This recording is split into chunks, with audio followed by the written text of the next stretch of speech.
Oh yeah! What's up, guys? Welcome back to another episode of the Bro-est Bros You Knows. I'm your host, Passionate, and here with me, the Psych Goldberg to my bro Rogan. Emotional. How are you doing, Emotional? Doing just wonderful. And we're joined in the studio today by a very special guest.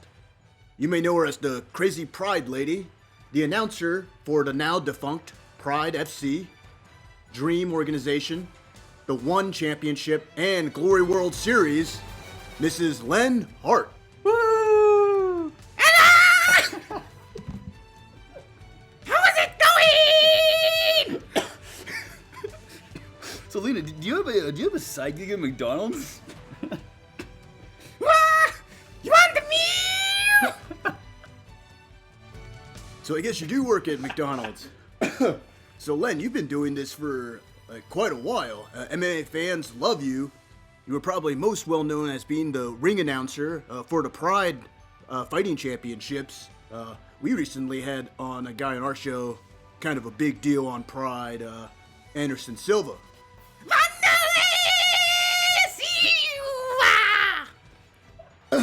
Nope.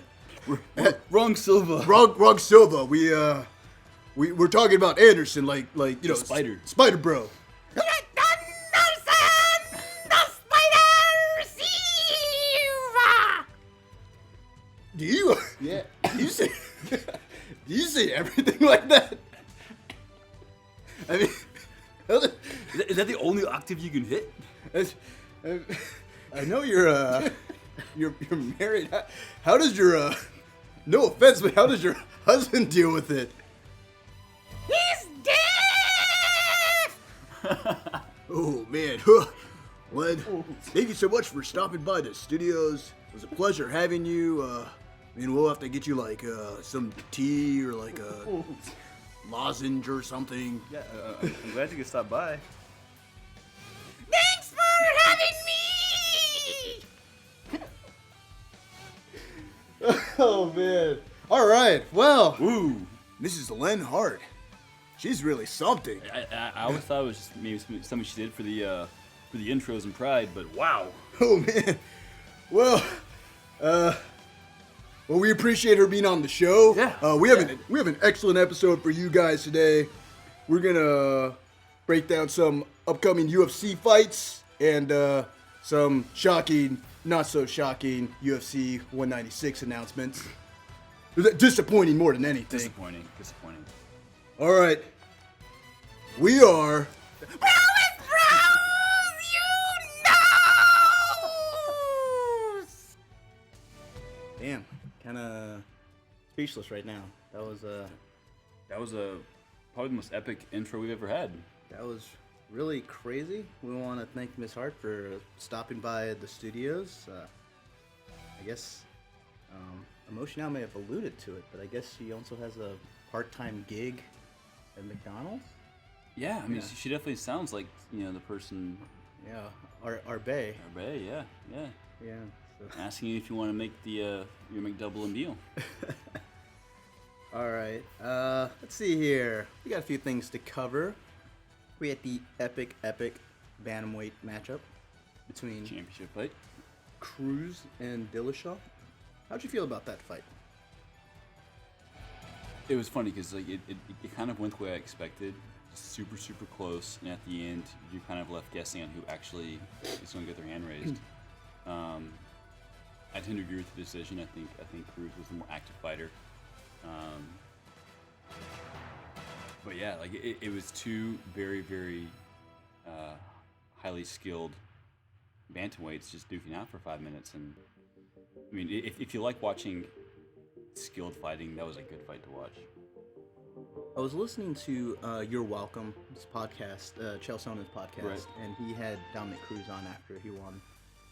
And I agree with Chael Sonnen. I didn't think it was, I mean, just using the scoring system, I don't know if it was a close fight. I think Dominic Cruz. Well, if you look at the numbers, yeah, he definitely. clearly controlled it. I mean, TJ, he did what TJ do, punches and bunches. Cruz was just making him miss. Miss a lot. I mean, what was it? When we did this Bro-est Bros previewing the fight, and what were you saying? Like TJ had some of the most accurate like strikes landed per round numbers in like bantamweight history, like crazy. Cruz was straight up making him miss. He was whiffing, swinging and miss. Yeah. And I think we talked about it a little bit, and the way I see it is like, it's kind of like Cruz goes in there and he punches you once, and now he's up by 1. Right. And that's it. He's never going to overextend himself. He's not going to try to blow you out unless you let yourself be blown out. If you tag him and you tie it up, he'll hit you again. He'll be up by 1 again. Right. If you hit him with a flurry, he'll hit you with a flurry and be up. He'll always be ahead of you. And if you give yourself an opening, he'll take advantage of it. And he's finished guys. But he's not going to reach for that opening. He's not going to reach for that opening. And against a guy as dangerous as TJ, it's smart not to. Right. Yeah. So it's a little weird what happens now in that weight class. It looks like Faber is probably gonna get that next shot. We're gonna get that rubber match. Trilogy. To me, okay. Yeah. You know how I feel about it. I hate rematches. Yeah. Just because there's so much talent in the UFC. I hate rematches. Except, I do think sometimes champions, if it's a close fight, they do deserve a rematch. I wouldn't mind seeing a rematch here. Dillashaw Cruz rematch should be much more a better fight than the Cruz Faber fight. I think Cruz would win. Cruz when Faber did submit Cruz. People forget that was their first fight, right? Yeah, he won their first fight. Yeah.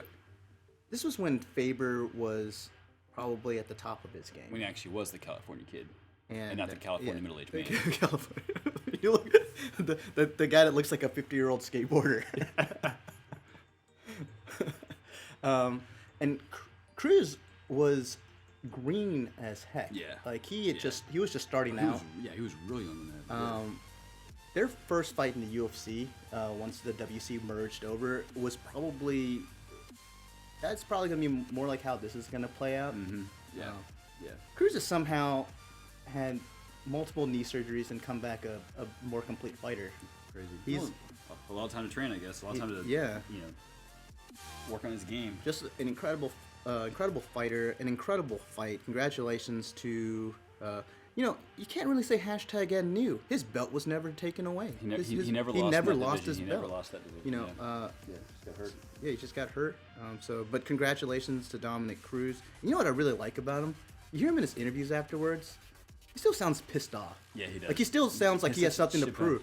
And what was it, Manziel? Said he has a Dorito-sized chip on his shoulder. Yeah, and then he goes out and he parties in Vegas. Dominic Cruz actually does have a chip on his shoulder.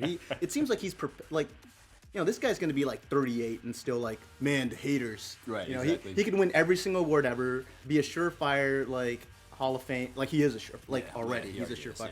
Yeah. And he'd still Right. Yeah. He could be ranked #1 pound for pound fighter in the world, and he'd still be like, oh, I'm disrespected. Yeah, and I think the greats though, they kind of have a little bit. You have to have a little edge, because otherwise like, it's what pushes you. Otherwise you made it. Like George St. Pierre, he had a little bit of that too, where it was kind of like, no one's disagreeing with you. Everyone thinks you're amazing, George. Right. But he always found something to kind of motivate him. Push him. I think something I guess Anthony Pettis has not found. Anthony Pettis. Oh, you want to talk about that fight? Pettis Alvarez. Man, so much to discuss. Not. All right. I love Anthony Pettis. When he is at the top of his game, he is one of the most electrifying strikers in not just like in the history of the UFC. Yeah. He's one of the most electrifying. I mean, his off the cage kick against Benson Henderson is probably one of the most famous. Yeah, the highlights he has ever. Now. If he retired now, his highlight reel is already stacked. Yeah, he's great. fine. All right, and so we've been talking about this, and this is something that an MMA analyst, Robin Black, brought up. Everyone was talking about before that fight. Oh yeah, this guy's hungry. Yeah. And now the rumors are he didn't really even train too much. Like he showed up for like the UFC promos and stuff to work on his striking, but mainly he'd go there. He'd work with Duke on the mitts for a little bit. Maybe he'd do some sparring. Then he kind of pieced out.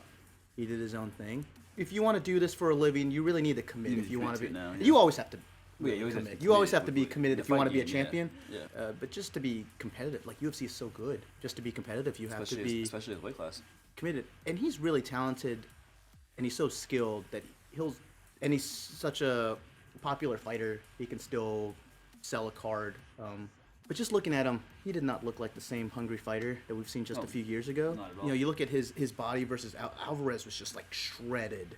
You know, Pettis looked like he was in shape. He just didn't look like the same lean machine that he was a few years ago. And you know, he's made some money now. He's made some money. He's invested it in some dojos and stuff in Milwaukee. He's got money making ventures. He still has sponsors. And no one will ever be able to take away the fact that he was a world champion. And he has a Wheaties. He has his face on a Wheaties box. That's how you know you made it. There aren't too many UFC fighters that can say that. He's the only one, right? Actually, I think he's the only one. Yeah. Surprising that Ronda Rousey Never made. It's kind of actually surprising that Anthony Pettis is the first UFC. Yeah. Huh. Anyways, Yeah. I mean, on a Wheaties box, he's made some money. He fulfilled his lifelong dream of being able to buy his mom a house. He lives in a nice house himself. You know, the living cost in Milwaukee it's not that high. Exactly. You know, he takes a fight here or there. He's still a big enough name draw. Nate Diaz just called him out for 196 to save the 196 card, and that would have saved the 196 card. That's a big enough fight. Yeah, people would watch. And people would pay pay-per-view prices for Diaz versus Pettis. You know, I hope that he regains that fire, and I hope that there's another championship run in him. But I think maybe we might just see an Anthony Pettis that's okay with Legacy fights. Well. Yeah. Like take a fight here or there. You know, whenever he wants to like buy a new car, calls up Dana White. Yeah, I'll take a fight. Extra 50 grand. Yeah, but which is sad. He's a really, really exciting fighter. So yeah, but Eddie Alvarez, that wasn't a guy who prides himself on getting in the slugfest, played a very conservative fight, and you could kind of tell he was sort of disappointed with that. I think he was disappointed with that it was a split decision, and disappointed that it was such a, in his words, a boring fight. Yeah. And, I mean, you don't take anything away from him. He and his camp did exactly what they needed to do. Right. They negated all of Pettis. But it's not even like Pettis like really gave him too much to like worry about. They were just like one-offs. They were just a bunch of pot shots. He wasn't throwing these crazy combinations. It was one shot. What was it? We were saying one shot. Take Pettis' fight against Donald Cerrone. We were saying take the fight Donald Cerrone, then play it next to the fight against Eddie Alvarez. It's a completely different fighter. Completely different fight. Yeah. It just blows my mind. It was so disappointing. Yeah. As a Pettis fan, it was such a disappointing fight. I don't know if Eddie Alvarez really won anyone over with that fight either. I think people like Eddie Alvarez. He kind of has that. He's got that everyman kind of. Like he's a you know like from the Philly. You know, it's like Rocky. Yeah, he's like Rocky. He's a tough guy. Yeah. He comes across as a guy that would like love to have a beer with you and just like hang out and chill. Cool guy. Yeah. And to his credit, is not afraid of getting in the slugfest. No, not at We've all. seen him get in the slugfest before. That Melendez fight was a war. It was a war. Yeah. Anthony Pettis fight was Not that was a a war. snooze. That was a snoozer. He did what he needed to do to win. He won. So now he gets put in the position of being a contender in a weight class that Conor McGregor is also fighting in, and that just sucks if you're in that position. Just really ask does. Frankie Edgar. Yeah. Seriously. So you know what? How about Frankie Edgar, Eddie Alvarez, catchweight dream fight? It's not like Edgar, is not used to fighting 155. I mean, he's held the belt there. Yeah, he could go up to 155, but like, why? I mean, it's just why would he for like a for a fight? non-title fight, It just sucks for those two It does. right now. It They're does. like, yay, we're the number one contender, and the guy that has our belt isn't even going to be fighting someone that's our weight class. In our weight class. Yeah. Sweet. Nothing against McGregor. McGregor's the only boss that could pull that off. Oh, exactly. So more power to him. Like he says, they can wait. He's the king. His subjects can wait. We'll all wait on you, Conor McGregor. But it does suck. You are making life really sucky for Eddie Alvarez and Frankie Edgar. And when you go back down to 145, you do owe it to Frankie Edgar to fight that guy. We'll say that much. He's waited for the title shot for a long time. Yeah. Oh man. All right. So let's move on to this upcoming weekend. Fight Night New Jersey. Fight Night New Jersey. Main event. Darth Vader versus Rumble Johnson. This is the fight between two of the hottest light heavyweights out there right now. Vader is on a 5-fight winning streak. That is correct. Johnson is 4-1 since he's been back in the UFC since 2014. His one loss is to the current interim champion Daniel Cormier, who, by the way, is no slouch. Yeah. Who, by the way, only has one loss in his entire record. Yeah, and that happens to be against John Jones. So, just looking at their record, though, you can see why Johnson is a very, very popular fighter, and Ryan Bader might not be so popular. Yeah. Ryan Bader, he has 13 wins, 13 in the UFC, and 9 of those have been by decision. Anthony Johnson, in the UFC, he has 11 wins, 9 of which are by knockouts, 4 of which are under a minute. Yeah, exactly. Both of them have neither lost a decision, and we'll get into this later. I just kind of feel like the way the styles work, Johnson is just sort of offensive ferocity. Bader probably doesn't want to leave it into the hands of the judges, though. That may be the only way he could. It's like a catch-22. That may be the only way he can win too, because victory, possibly. It's going to be really tough for him to knock him out. There's a couple ways Bader can win, and David's going to be getting into that in a bit. But just we've seen a few articles out there about this. We're going to jump on that train too. Let's give Ryan Bader some credit. Finally, he's a really freaking good light heavyweight fighter. Yeah. He's been really freaking good for a while. This guy came in, he was predominantly a wrestler with some boxing. Mm-hmm. This guy can flat out do everything now. He's got a complete game. It seems like every single fight, he's better at something else. Every single time out. Now, he has flaws, and we'll talk about some of those, but we were actually discussing this before we did the segment, but like Bader's not a guy you can really put into any position and say, oh, this is a bad position for him. He's okay on the ground. He's okay standing up. He's okay against the cage. Like, he's solid everywhere. Does he have some weaknesses? For sure. Are those weaknesses that Johnson can capitalize on? Yes, and probably in spectacular fashion. Yeah, but Bader is a really good fighter. Oh, yeah. He has been treated as a gatekeeper for so long. This is a guy that other top contenders fought. Evans was fighting Bader, and you kind of think Evans was fighting Bader, and if he beat Bader, he would get the title shot. Yeah.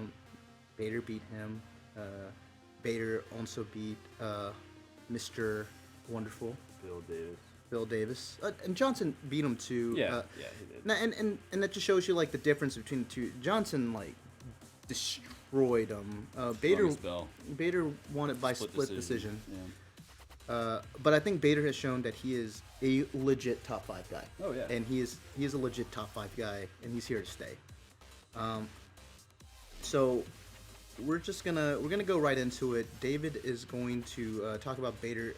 David, what are some of the things that Ryan Bader does really well? Well, I mean, as you mentioned earlier, he came into the UFC as a wrestler. I mean, All-American wrestler. That was his thing, and he still obviously does that very, very, very well. He argues one of the best wrestlers in that weight division, if not in the entire UFC. And he's always been a phenomenal athlete as well. I mean, the guy's power in his hands. His conditioning has always been way up there. I mean, the guy's workouts are no joke. I mean, he's a guy that can go out there and fight hard for 5 rounds. Something that we're not really sure if Anthony Johnson can do. But you know that Bader can do that. I mean, he has that kind of physical conditioning. And then also, as you mentioned earlier, he looks like he's injected pads into his traps. Yeah, totally. It's like he's like. It doesn't look normal. He puts air in there. He's kind of like the Chad Mendes look. It does not look normal. But I mean, also as you mentioned, I mean, the guy gets better every single time out, and he's solid. Literally everywhere the fight can go, he's just solid there. It's hard to say he's spectacular at anything. I mean, his wrestling's very, very good. But it's hard to say he's spectacular in any certain thing. He's just very good everywhere. And that's how he grinds out these decisions, just by being very good everywhere. David, you want to know why his traps are so big? Why? It's because he's so confused as to why people don't think he's a top 5 fighter. So he's always like shrugging. He's like, why don't you guys think I'm a top 5 guy? I'm really good. I'm really good at fighting. Look, if you want to know how good Ryan Bader is, just ask his opponent. Anthony Johnson they interviewed him, and they were like, yes. People like you. People love your exciting style. You're a knockout artist. People say you're probably and I would agree with this, the deadliest fighter. Like, he's got that Mike Tyson thing going where it's like, at any moment, he can knock you out. Just ask Gustafsson, man. That was... And you know what, Cormier, he connected with Cormier You gotta hand it to Cormier. He was a tough dude. For living to that, yeah. Anthony Johnson, in his interview, and they were like, you're really skilled, you're really dangerous. Bader doesn't have that same reputation, and Johnson was like, don't confuse boring with bad. Yeah, he may be boring, but he's a really, really good fighter. Bader doesn't have a defining win to his name. Yeah, he doesn't have like that signature moment. You can have a signature moment and have a mediocre record, and people will still remember you. BJ Penn has those signature wins, and people will always remember him being like this awesome guy, even though he hasn't won forever. You can be a 500 fighter if you have signature wins. And Bader, he has signature fights. They're signature losses. Yeah. He had Machida had a spectacular knockout. Just blocked it with the left. He ran straight in, and this was one of those things where it was just straight up collision. Mm-hmm. Machida was throwing everything into his right, and Bader was lunging straight into it. Yeah. Boom, lights out. He also got KO'd by Teixeira. Just completely clocked them. And then in that fight, he was actually sort of winning. Had him against the cage. Actually, he was winning that fight. And he just started trying to, I guess, he wanted to knock Teixeira out. Right. Was essentially what was happening. And Teixeira just squared up and boom, lights out. And those are the big notable knockouts, and he's on the receiving end of them. Exactly. There are only two people that have had his same amount of wins or more, but have had less bonuses. Yushin Okami and John Fitch. And look where Okami is. And how would you describe those two fighters? Boring. and that's not to say that they're not good. No, yeah. And so this goes back Very to skilled there's a lot of technique and Right. skill to what he does. It's really fun to watch. It can seem boring because he's not throwing these crazy haymakers and stuff like that, but he's fighting a really smart fight. Mm-hmm. And I think the reason why you're seeing a boring Bader is because he did get caught by Machida. Right. He get caught did by Glover. And you've seen a man evolve as a fighter, and you're not seeing him lunge. He used to lunge when he used to throw that right, and now he's kind of like just sort of using it as a check. It's not, I'm a big strong man who's trying to knock your head off. Yeah. I think earlier on in his career, he was a march forward type of fighter. Right. And now he's really refined his striking, become very smart, very smooth. Yeah, it is very smooth. Has very good movement. There's a couple things I have an issue with. So he has started incorporating kicks, which is really great. Allows him to get in and out of range a lot better now that he's added that to his arsenal. He does a really bad job of moving his head off the center line, and he really loads up on his kicks. Yeah, which means that sets himself up to be countered. Which is not good when you're fighting Anthony Johnson. Anthony Johnson is an amazing counterpuncher, and he's not just an amazing counterpuncher. He's an amazing Powerful. counter smasher. That guy will kill you. He'll kill you when he has the opportunity, and he's really good. We'll get more into Anthony Johnson in a little bit. That's one of the issues. The other thing with Bader is that he's good at moving in and out against Johnson, and this is one of those things where I don't know if the skill level is that different between Bader and Anthony Johnson. I don't think Johnson is that much better than Ryan Bader. No, I as just far as think, striking is concerned? Or just as everything? far as overall fighter is concerned, I don't think Anthony Johnson is that much better than Bader. Surely not. I agree with that. Not so much better to reflect the odds. Oh, no. But those not at all. odds, I think, are pretty accurate because there's not a lot of paths to victories for Ryan Bader. I tend to agree with that. I mean, if you were to be in this corner, how would you coach him? What do you feel like is his path to victory? What's the game plan there against Anthony Johnson? well, it's one of those things where usually, you want to stay out of someone's range, but I don't think he's going to be able to stay out of, Rumble's range for the first, round or two. I think he's going to need to actually get inside his range, where Rumble can't necessarily tee off on him and just make it dirty. I mean, clinch. I mean, see if you can drag him to the ground. See, I would disagree with you. I do agree with you that he needs to close the distance. Right. But I think clinching is the worst thing he could possibly do. Anthony Johnson is amazing in the clinch, and he's great at throwing those short shots that, to other people, they're just like little shots. From Anthony Johnson, they can hurt. just drop people. He's amazing once he gets you in that tie clinch. Bader has to do something that's really, really, really scary to do, and that is you got to stay in the pocket. with Anthony Johnson. Cormier was able to take him to the ground, but this was a scramble. And Cormier did something that I don't know if there's many human beings on the planet that could do, and that's he just ate a bunch of leather from Anthony Johnson, and it wasn't. Yeah. That was a pretty good shot. Yeah, that was a pretty good overhand shot by Anthony Johnson. Cormier took it and was able to recover immediately, and basically just do what Cormier do, grind you. Just take you, pinned him against the cage, and then just kind of grind him out. Ideally Bader would be able to kind of do that same thing, and then one of the ways he can win is submission. Anthony Johnson doesn't have very good submission defense. Neither of them have really good submission defense, but Anthony Johnson has even attempted submission. Actually, not that I'm aware of. That's just not really part of his game. So to say Bader is better than Anthony Johnson at the submission game is it's not really fair. Is Anthony more than zero? Anthony, it's infinitely better, but it's not like it's not like Bader is going to be confused with the Gracie. But he has 6 submissions? Something like that. Yeah. So he can submit people. I do think that that's going to be something that he will probably try to look for. Mm-hmm. It would be really weird to me if Bader, being an All-American wrestler, doesn't try to incorporate his wrestling. And we watched that Phil Davis-Anthony Johnson fight, and Phil Davis went in for a takedown, and Anthony Johnson shrugged him off like it was nothing. Yeah. And it was kind of like, oh crap, dude!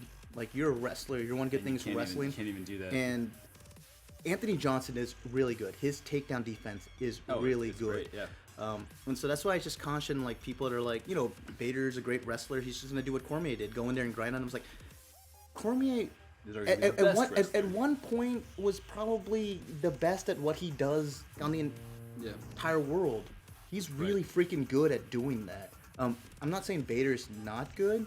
I'm just saying it's going to be unrealistic to expect him to be able to do what Cormier did. And also, Cormier is doing what we're saying Bader needs to do. He wasn't afraid to stay in the pocket. He was trading with him, and he ate one. He ate one, yeah.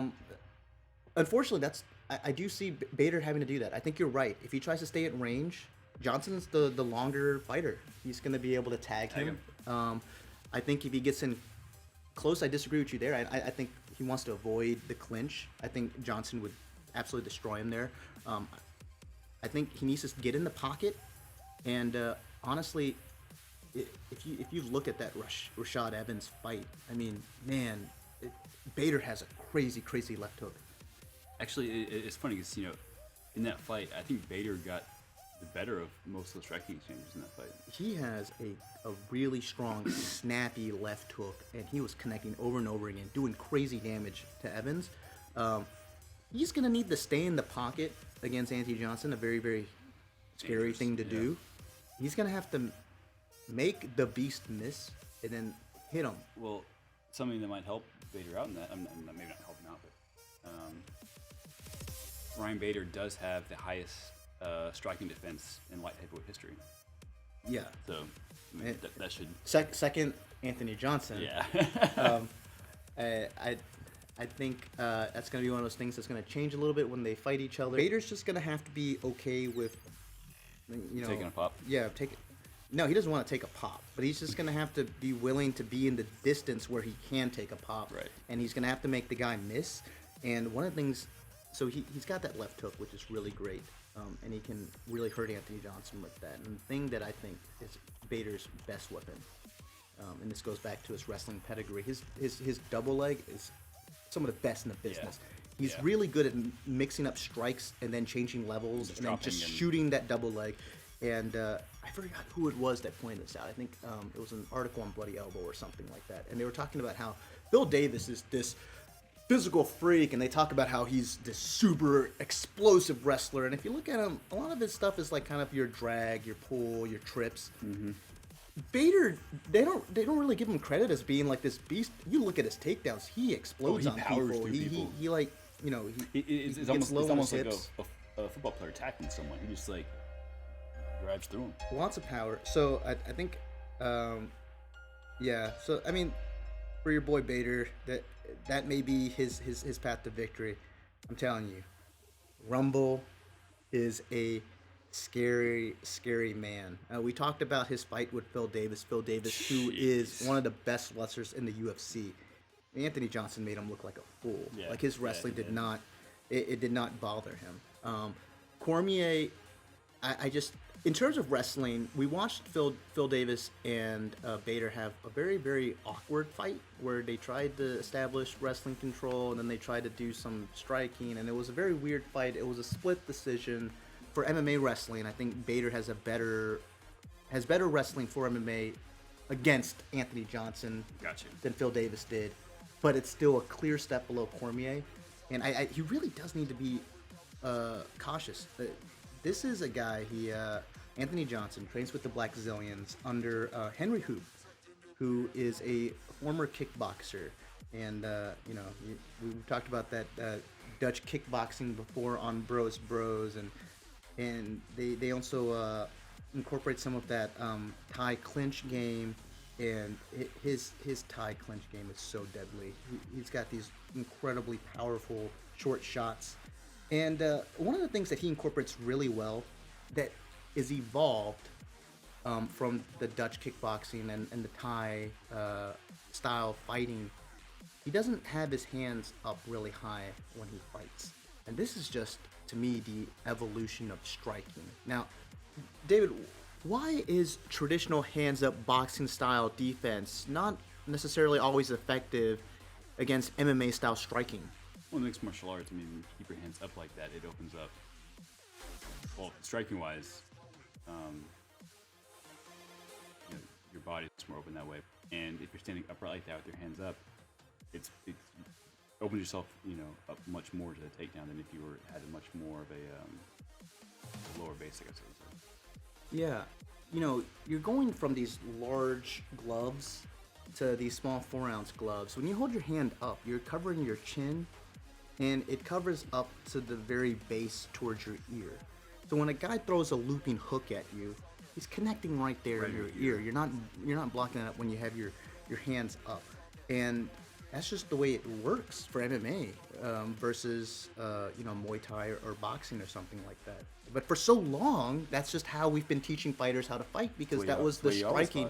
That's the way. That's the way you strike. Right. How do you strike? You incorporate kickboxing. That's the way. The best strikers in the world were kickboxers. So that's how we're gonna teach our fighters how to strike. And we're kind of learning now. We were talking about the evolution of fighting. Back in the day with Don Fry. Then you move up. You got Chuck Liddell. Then you move even further and you get the refinement and the precision striking of George St. Pierre and Anderson Silva. And then you have all these different movement and incorporation of different level changes and stuff with John Jones. And now we take it a step further with this neo footwork with Dominic Cruz, and then Conor McGregor using these long stances. And the game is just evolved so much in the past 10 years even. And it's kind of like, was that? I'm forgetting who said this, but it's like MMA has evolved so much, and it's kind of like the best way to look at it is like, remember back in the day when Evel Knievel jumped the Grand Canyon and that was on primetime television? Yeah. Now, if you want to get that many people to watch you do something, you have to jump from space, like Felix Baumgartner. Yeah, Red Bull. Yeah. Kids with GoPro cameras will jump the Grand Canyon they'll chug a monster and go for it. People do stuff like that now. It's not what used to be crazy isn't crazy anymore. Things just get the more people get involved, the less crazy whatever people were doing before. MMA used to be super crazy. It was like these guys get into a cage and they fight each other. No rules. No, that's crazy. And you had like people with one boxing glove on, or like the weirdest crap, man. The weirdest stuff. Yeah, you were able to wear shoes, and like it's not standardized shoes. Like you could wear dress shoes in there if you wanted to. Like it was the weirdest. Truly 90s MMA was just a weird world. It was. And you listen to the announcers back then, they just had no idea what the nuances of jiu-jitsu or anything. It was just like, and now he's on the top position now, and it's like, all right. And thanks, now bud.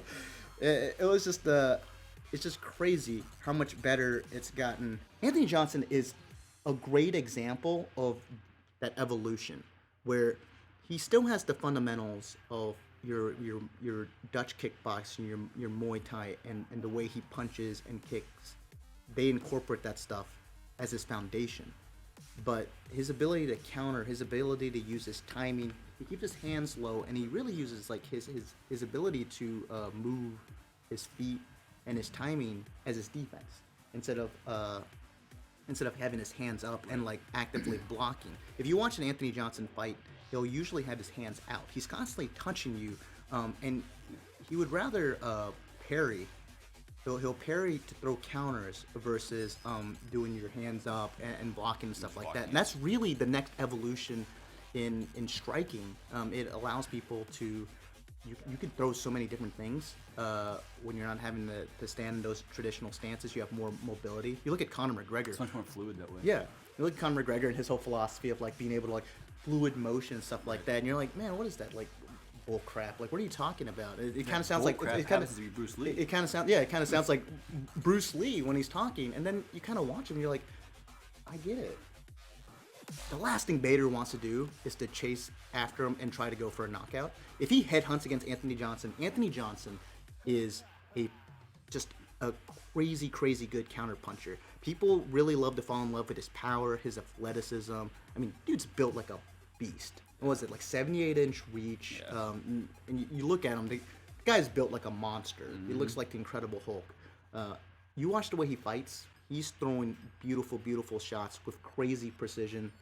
Bader tries to headhunt him, it's gonna be lights out. Once you're in the octagon, Yeah, things can get to you. And he might, there's also a little bit.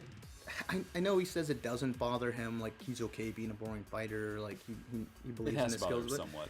it probably does bother him a little bit. And you also kind of think in the back of his head, if he thinks for a second, I'm not saying he's going to stupidly go for it, but I think if he thinks for a second, maybe I can knock out Anthony. How big is that for me if I could knock out Anthony Rumble Johnson? Immediate title shot.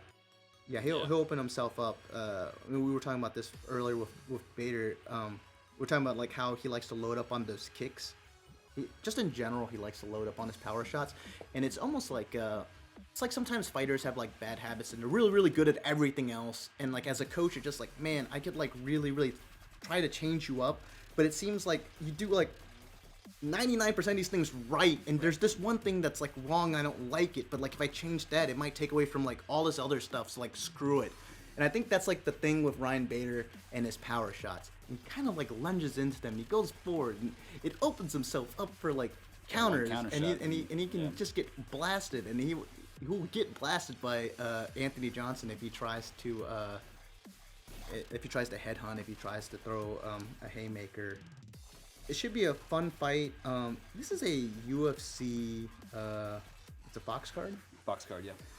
Sometimes on those Fox cards, is this going to be like the smaller ring? Oh, I don't know. Sometimes on the Fox cards, Yeah, they have the smaller ring, and then like on the pay-per-view, they have the bigger ring. This one is in. I think it probably depends on the venue they're fighting in. This one's in Newark. I know they've had fights in Newark before, and I think, if I recall correctly, it was the full-size ring or octagon. But yeah, I'm not. I don't know for sure though.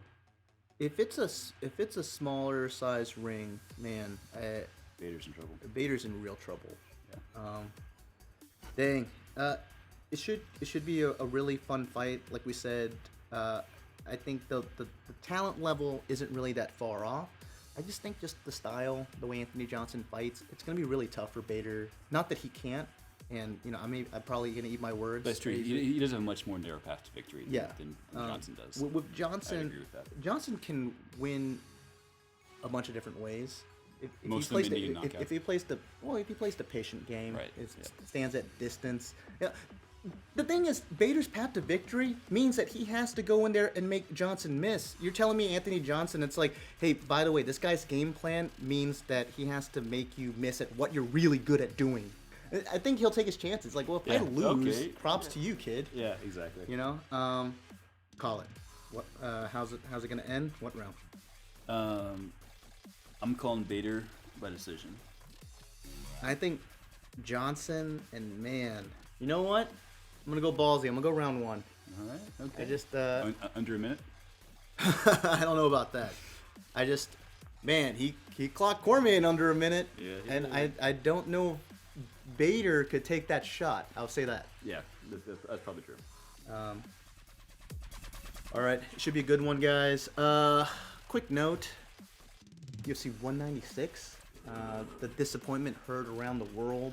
But now it's a free fight. Yeah, it's a free fight. It was a pay-per-view before. You had Cain Velasquez. This show was supposed to be breaking About down Cain versus Verdum, yeah. Verdum, and we had so much to say there. That was going to be a really, really fun fight. I think we were both in agreement. A lot was made of his training at altitude, and he was out of shape. But just the way Cain was fighting was not a smart fight. Yeah. It doesn't matter if he was like in shape or not. That was not the way to beat Verdum. And then we were so excited. We love Stipe. Stipe's a beast. We thought that would have been a really fun fight. And then Verdum pulled out. Oh, man. It was... It's a mess of a card. It was a mess of a card. That was crazy. We still have one of my favorite fighters on there. Johny Hendricks. Johny Hendricks, Big Rigg. I've come to the realization. I think all the things that I like about him are things that I like it's like youthful things that you like, and you like them only if like a guy's a winner. And then like as you get older, you mature, you kind of like get really pissed off at those same things. This is a guy that's like, he's like, I've won a belt like on nothing but ice cream and hot dogs. Right. And you're like, That's back when he awesome, was dude. winning, you're like, yeah, and that's what we liked. And we're like, oh man, it's so crazy. You never had a sparring partner in training camp? That's How are you the so champion? ridiculous. That's It's great. awesome. You're so good. And then like now he's losing and he can't make weight, and you're like, oh, so irresponsible, man. Like you're a professional fighter. Ice cream and hot dogs? Like you can't throw in like some broccoli in there. Everyone's like, no one likes broccoli, man. Actually, I don't mind broccoli. I like too much. broccoli. It's Broccoli's pretty fine. good. Kale's not too bad. I like kale a lot. Yeah. Yeah. But I mean, like even if you don't But, yeah, like it, you can exactly. throw it in there every Right, once yeah, in a while, exactly. man. Like, Eat something ice green cream, every now and then. It's not mint. Sheesh.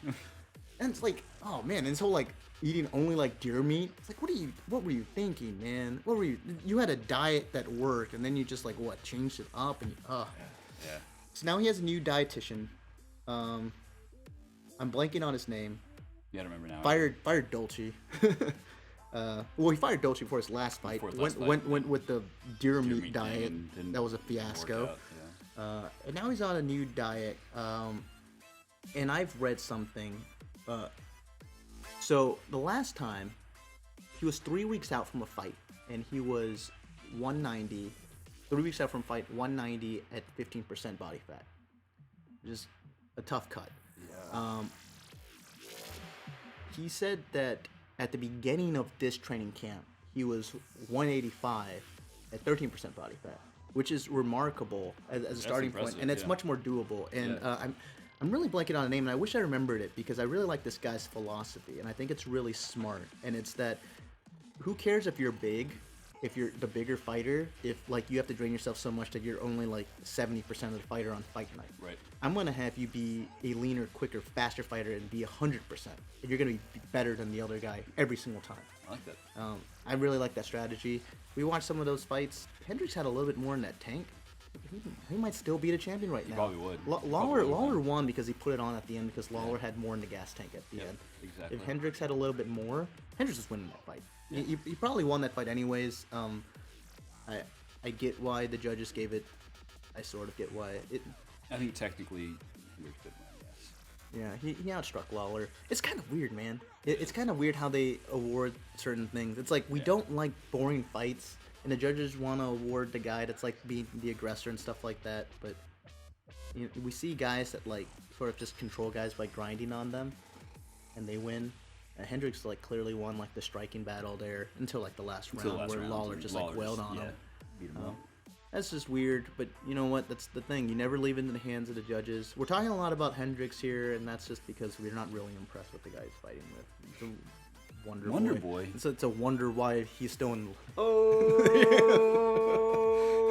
He keeps saying he's like, Sage Northcutt is like just Wonderboy 2.0, and I'm like, man, that's. It's not even close. Sage Northcutt is fighting again. It seems like Sage Northcutt is on every other fight card now at this point. Well, 'cause he never gets hurt. I mean, he could probably fight every weekend if he wanted to. He's also like 18 years old, so Yeah. he's like, he probably like sleeps it off and like wakes up and he can probably fight like the next day, no That problem. is true. That is true. And yeah. Anything else you want to add for our listeners out there? No, y'all just enjoy the weekend. Enjoy the fight. Enjoy a Groundhog Day. Hog day, Drink yeah. your beer. Yeah, Drink a lot of beer. All right, guys. Until next time, we are The Bro-est Bros You Knows. Knows.